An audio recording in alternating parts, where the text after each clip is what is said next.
नमस्कार, मैं हूं अंकुर और आप देख रहे हैं सत्यहिंदी.com। आइए एक नजर डालते हैं अब तक की सुर्खियों पर। दिल्ली हाईकोर्ट ने कहा है कि उसने कभी भी 5 सितारा होटल में कोविड की सुविधा का इंतजाम करने की मांग नहीं की थी। इसके साथ ही कोर्ट ने शहर की सरकार को तुरंत वो आदेश वापस लेने को कहा है जिसके तहत 5 स्टार अशोका होटल में जजों और उनके परिवारों के लिए 100 कमरे आवंटित कराए गए हैं।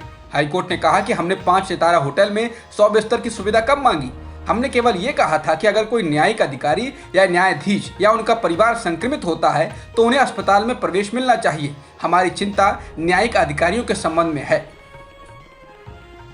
कोरोना से निपटने में योगी सरकार बुरी तरह से नाकाम रही। अब उसने अपनी नाकामी को छुपाने के लिए अस्पतालों पर डंडा चलाने का फैसला किया है। उसने अपने एक ताजा फैसले में ऐलान किया है कि जो अस्पताल अपने यहाँ ऑक्सीजन की कमी की शिकायत कर नोटिस चस्पा कर रहे हैं या इस बारे में मीडिया से बात कर रहे हैं, उनके खिलाफ कड़ी कार्रवाई की जाएगी। साथ ही उन अस्पतालों को भी नहीं बख्शा जाएगा जो ऑक्सीजन की कमी की वजह से रोगियों को भर्ती नहीं कर रहे हैं या फिर अपने अस्पताल में ऑक्सीजन नहीं होने का नोटिस चिपका रहे हैं। इसके अलावा इस बात की भी जांच होगी कि कहीं ऐसे अस्पताल इस तरह की बात कर पैनिक तो नहीं फैला रहे हैं। कोलकाता से निकले एक अखबार द टेलीग्राफ ने इस बारे में खबर छापी है। खबर के मुताबिक मुख्यमंत्री योगी आदित्यनाथ ने अफसरों के साथ एक मीटिंग में इस बाबत आदेश दिया है।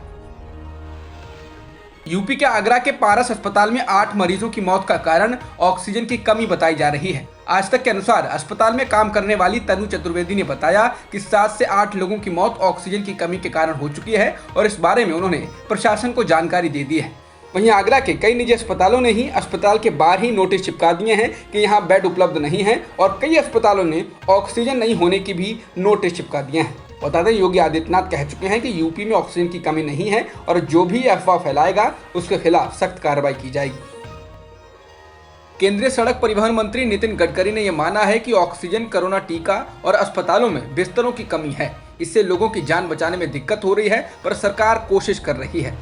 सड़क परिवहन मंत्री का ये बयान ऐसे समय आया है जब केंद्रीय गृह मंत्री अमित शाह ने कहा है कि ऑक्सीजन की कोई कमी नहीं है। स्वास्थ्य मंत्री हर्षवर्धन ने दावा किया है कि कोरोना टीके की कोई कमी नहीं है और तो और उत्तर प्रदेश के योगी आदित्यनाथ ने आदेश जारी कर दिया है कि ऑक्सीजन की कमी की बात कहने वाले अस्पतालों के खिलाफ कार्रवाई की जाएगी। उन्होंने तो ये भी कहा है कि कोरोना से जुड़ी नकारात्मक बातें करने वालों की जायदाद जब्त कर ली जाएगी। नितिन गडकरी ने नागपुर में एक कोरोना सेंटर का उद्घाटन करते हुए कहा कि फिलहाल लोगों की जान बचाना जरूरी है और हम इसमें लगे हुए हैं। उन्होंने कहा कि ऑक्सीजन यहाँ नहीं थी, पर भिलाई स्टील प्लांट से वह मंगाई जा रही है। इसी तरह पहले ऑक्सीजन लाने के लिए टैंकर नहीं थे, लेकिन टैंकरों का इंतजाम किया जा रहा है। कोरोना मामले में अब सुप्रीम कोर्ट ने निर्णायक दखल देने और सरकार की जवाबदेही सुनिश्चित करने के लिए कदम उठाए हैं। मंगलवार को सुप्रीम कोर्ट ने वैक्सीन की उपलब्धता और उनकी कीमत, ऑक्सीजन, कोरोना बेड और राज्यों में स्वास्थ्य व्यवस्था के बारे में केंद्र सरकार से जवाब मांगे। अदालत ने सरकार से कहा वह ये बताए कि इस वक्त देश में ऑक्सीजन की उपलब्धता कितनी है और आपूर्ति की क्या स्थिति है। सुप्रीम कोर्ट ने टीका के दाम को लेकर भी सरकार से सवाल किया। अदालत ने सरकार से पूछा है कि कितने वैक्सीन की जरूरत है। इस संदर्भ में उसने कोविशील्ड और कोवैक्सीन का नाम लेकर पूछा कि उनकी कीमत पर सरकार को क्या कहना है। सुनवाई के दौरान अदालत ने सवाल किया कि वैक्सीन के अलग अलग दामों पर केंद्र क्या कर रहा है। अगर अभी की स्थिति नेशनल इमरजेंसी नहीं है तो ये क्या है।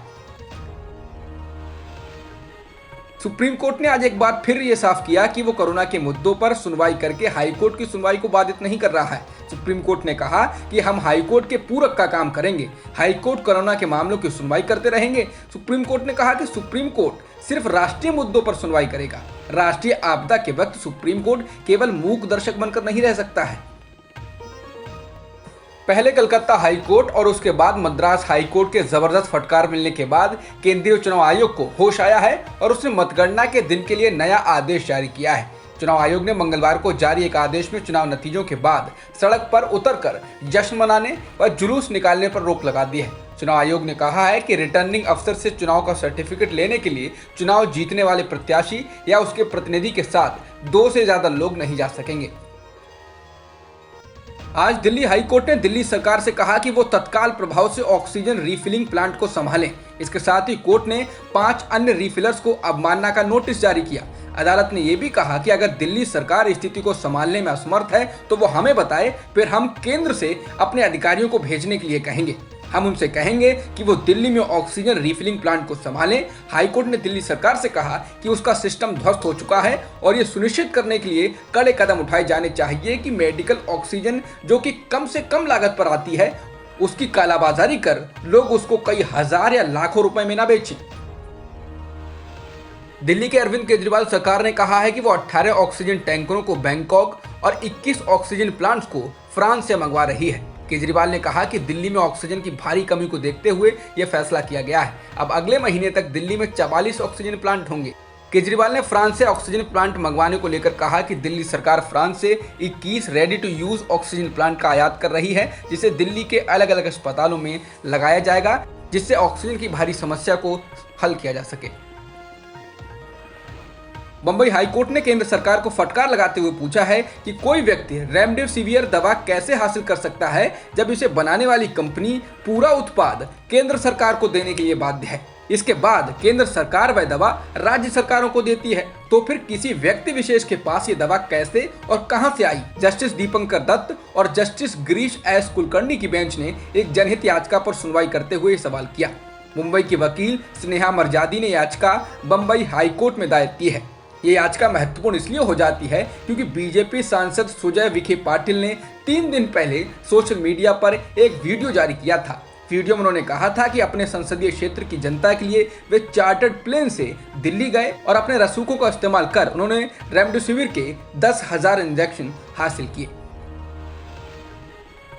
चीन ने एक बार फिर कहा है कि वो भारत की किसी भी समय मदद के लिए तैयार है। चीन के विदेश मंत्री वांग यी ने कहा कि भारत की जरूरत के हिसाब से चीन उसकी हर वक्त सहायता के लिए तैयार है। उन्होंने कहा कि ऑक्सीजन मशीन की पहली खेप भारत पहुंच चुकी है। पत्रकार सिद्दीक कप्पन की पत्नी की याचिका पर सुनवाई करते हुए सुप्रीम कोर्ट ने यूपी सरकार से कहा है कि वो कप्पन की मेडिकल रिपोर्ट फाइल करें। इसके साथ ही मामले की सुनवाई बुधवार तक टाल दी गई है। वहीं सुनवाई के दौरान यूपी सरकार की ओर से कहा गया कि सिद्दीक कप्पन को जंजीरों से बांध के नहीं रखा गया है। बता दें, सिद्दीक कप्पन की पत्नी ने सीजीआई एनवी रमना को पत्र लिखकर कहा था कि उनके पति को मथुरा के अस्पताल में जंजीरों से बांध के रखा गया है। बता दें, कप्पन कोरोना से संक्रमित हो चुके हैं। अब तक की खबरों में इतना ही। बाकी खबरों के लिए बने रहिए सत्यहिंदी.com के साथ। सत्य हिंदी का ऐप डाउनलोड करें गूगल प्ले स्टोर पर।